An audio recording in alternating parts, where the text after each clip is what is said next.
La storia dell'ufologia è iniziata ufficialmente nel 1947 con l'avvistamento di Kenneth Arnold, ha una storia che inizia molto tempo prima e che testimonia l'attività aliena nel nostro passato.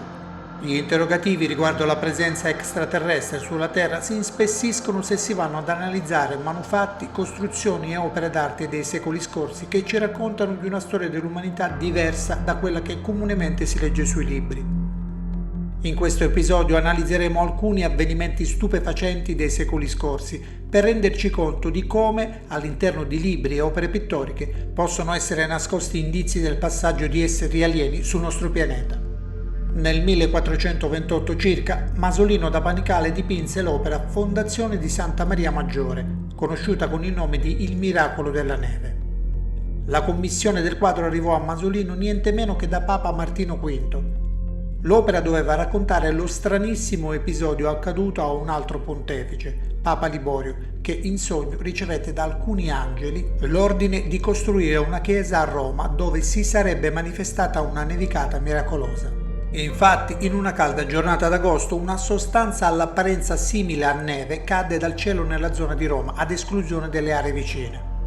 La strana sostanza scese da una grande nuvola allungata che avrebbe potuto nascondere al suo interno un oggetto sigariforme e sotto la quale erano presenti altre piccole nuvole che ricordano non poco i moderni dischi volanti. Da notare che i piccoli dischi sono in formazione a coppie e hanno la parte superiore in luce rispetto a quella inferiore, esattamente come si può osservare negli avvistamenti moderni di dischi volanti. Riguardo alla sostanza simile a neve si potrebbe parlare tranquillamente di bambagia silicea o capelli d'angelo. Di cosa si tratta? Si tratta di una sostanza che risulta appiccicosa al tatto, è filamentosa e di colore bianco ed è stata osservata cadere in concomitanza con il passaggio di UFO, come nel caso famosissimo della partita fiorentina-pistoiese del 27 ottobre del 1954. La partita fu interrotta dall'arbitro perché sia gli spettatori sugli spalti, sia i giocatori in campo si fermarono ad osservare il passaggio di una ventina di oggetti volanti sullo stadio. Oggetti che si fermarono in volo per alcuni istanti per poi ripartire. Ne seguì la caduta di una sostanza filamentosa che al contatto con le mani si scioglieva. Alfredo Jacopozzi, uno studente universitario, riuscì a raccoglierne dei campioni senza farli sciogliere e li portò ad un laboratorio d'analisi.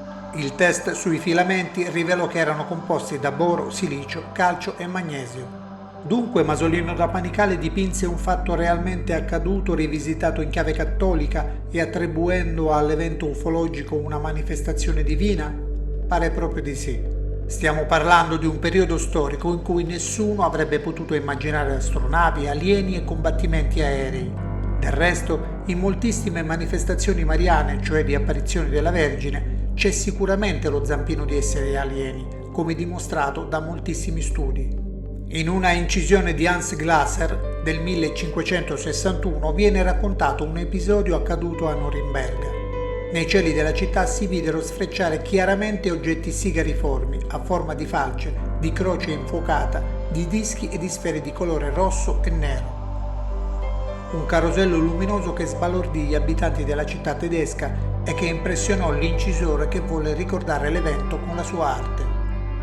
Gli oggetti erano impegnati in un combattimento che vide alcuni di questi, dopo essere stati colpiti, precipitare al suolo avvolti dalle fiamme.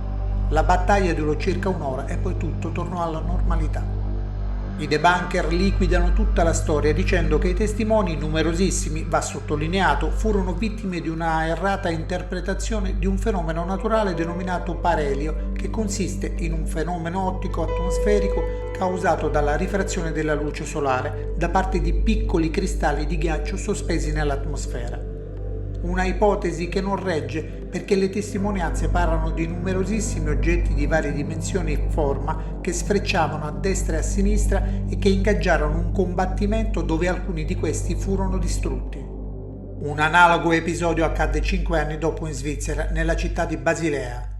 Il 7 agosto del 1566 i cittadini di Basilea assistettero alla comparsa di numerosissimi oggetti volanti che si combattevano tra loro. Tra cannonate e vapori luminosi, dischi di colore scuro sfrecciarono oscurando il sole. L'incredibile fenomeno fu descritto minuziosamente da Samuel Koch in una sua incisione. In un bellissimo quadro del pittore veneziano Carlo Crivelli, che racconta l'Annunciazione, fa capolino in alto sulla sinistra un oggetto di forma circolare molto simile ad un disco volante da cui fuoriesce un raggio luminoso.